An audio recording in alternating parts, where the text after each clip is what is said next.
Subscribe to our channel and press the bell icon. السلام علیکم عزیز طلبہ و طالبات، سر عبدالستار خان اس یوٹیوب چینل میں آپ تمام کا استقبال ہے۔ 10th اردو برج کورس جماعت دہم مضمون اردو کا برج کورس ہے۔ ڈے 14 14واں دن ہے۔ مکمل وضاحت اور جوابات دیکھیں گے۔ آپ کو ہمارا ویڈیو پسند آئے تو لائک کیجئے، شیئر کیجئے، ہمارے چینل کو سبسکرائب کیجئے۔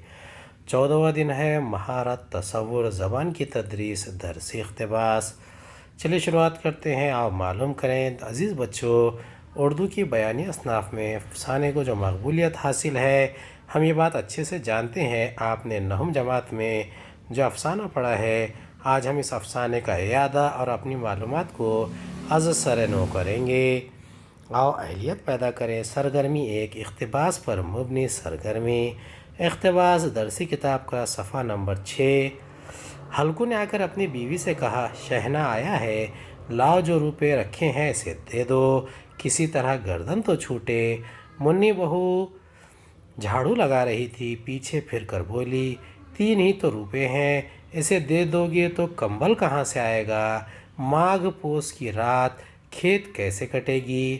اس سے کہہ دو کہ فصل پر روپیہ دے دیں گے، ابھی نہیں ہے۔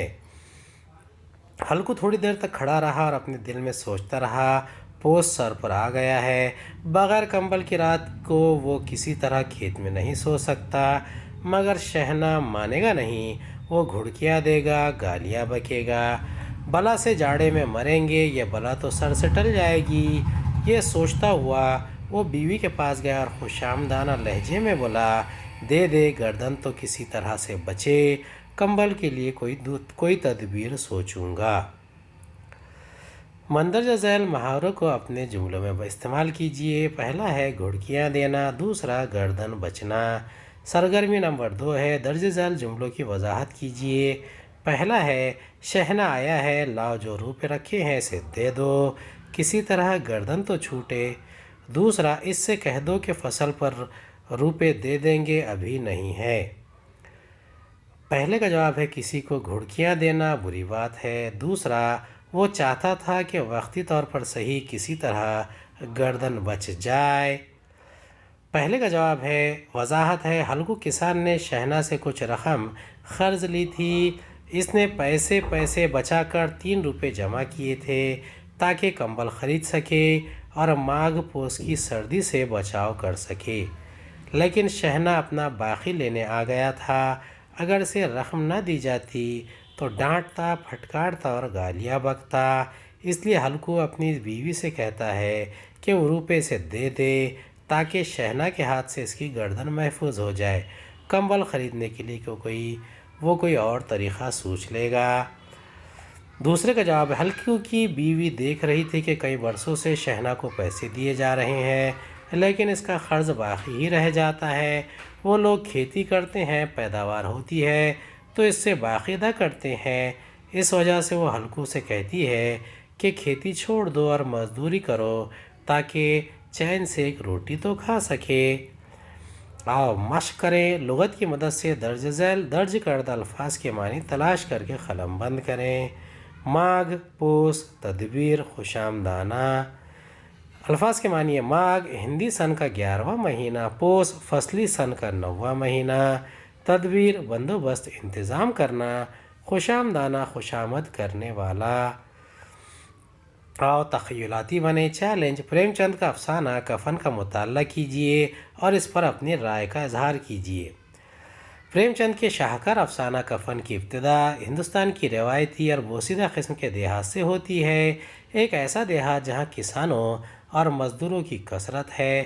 ایسے ہی 2 افراد یعنی باپ گھیسو اور بیٹا مادھو رات کے وقت اپنی خستہ حالت جھوپڑی کے آگے الاؤ جلائے ہوئے آلو بھون کر کھا رہے ہیں، اور جھوپڑی کے اندر مادھو کی بیوی بدھیا درد زاہ میں تڑپ تڑپ کر آہوے پچھاڑے کھا رہی ہیں۔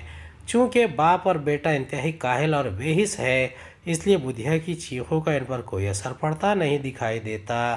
وہ اسی طرح آلو بھون کر کھانے میں مصروف رہتے ہیں۔ باپ 1-2 بار کہتا بھی ہے کہ اسے جا کر دیکھا، لیکن بیٹا بھی باپ کی چالاکی کو اچھی طرح سمجھ رہا ہے۔ وہ اس لیے نہیں جا رہا کہ باپ اس کے حصے کے آلو بھی کھا جائے گا۔ دونوں آلو کھانے کے بعد اسی الاؤ کے ارد گرد لیٹ جاتے ہیں۔ صبح جب آنکھ کھلتی ہے تو بدھیا تڑپ تڑپ کر مر چکی ہے۔ اب ان دونوں باپ بیٹے کو کفن دفن کی فکر ہوتی ہے، چنانچہ دونوں انتہائی ڈرامائی انداز میں آہ و زاری کرنے لگتے ہیں۔ گاؤں والے دونوں کو کام چور اور کاہل سمجھتے ہیں۔ رسم قدیم کے مطابق ان کی مدد کرتے ہیں۔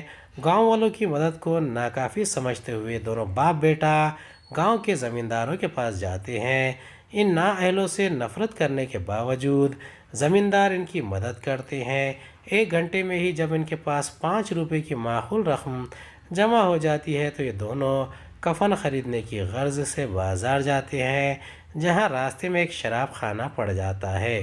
دونوں بغیر کسی طے شدہ ارادے کے ساتھ شراب خانے میں داخل ہو جاتے ہیں اور کفن کی رقم سے شراب خریدنے لگتے ہیں، ساتھ ہی اور بھی کھانے پینے والی چیزیں، غرض کہ دونوں دین و دنیا سے بے خبر ہو کر مستی میں سب کچھ گنوا بیٹھتے ہیں۔ اس مقام پر پریم چند نے شراب خانے کا جو منظر پیش کیا ہے وہ ملاحظہ ہو۔ آدھی سے زیادہ بوتل ختم ہو گئی۔ گھیسو نے دوسری پوریاں منگوائی۔ گوشت اور سالن اور چٹ پٹا کلیجہ اور تلی ہوئی مچھلیاں۔ شراب خانے کے سامنے ہی دکان تھی۔ مادھو لپک کر 2 پتلون میں ساری چیزیں لے آیا، 2 پتیلوں میں ساری چیزیں لے آیا۔ پورے 1.5 روپے خرچ ہو گئے، صرف تھوڑے سے 2 روپے بچ گئے۔ دونوں اس شان سے بیٹھے پوریاں کھا رہے تھے جیسے جنگل میں کوئی شیر اپنا شکار اڑا رہا ہو۔ نہ جواب دہی کا خوف، نہ بدنامی کی فکر۔ سارا مے خانہ محو تماشا تھا اور یہ دونوں میکش مہوت کے عالم میں کھائے جا رہے تھے۔ پھر دونوں ناچنے لگے، اچھلے بھی، کودے بھی، گرے بھی، مٹکے بھی، بھاؤ بھی بتائے اور آخرکار نشے میں مست ہو کر وہیں گر پڑے۔ امید ہے آپ کو ہمارا ویڈیو پسند آیا ہوگا۔ اگلے ویڈیو میں دوبارہ ملاقات ہوگی۔ خدا حافظ۔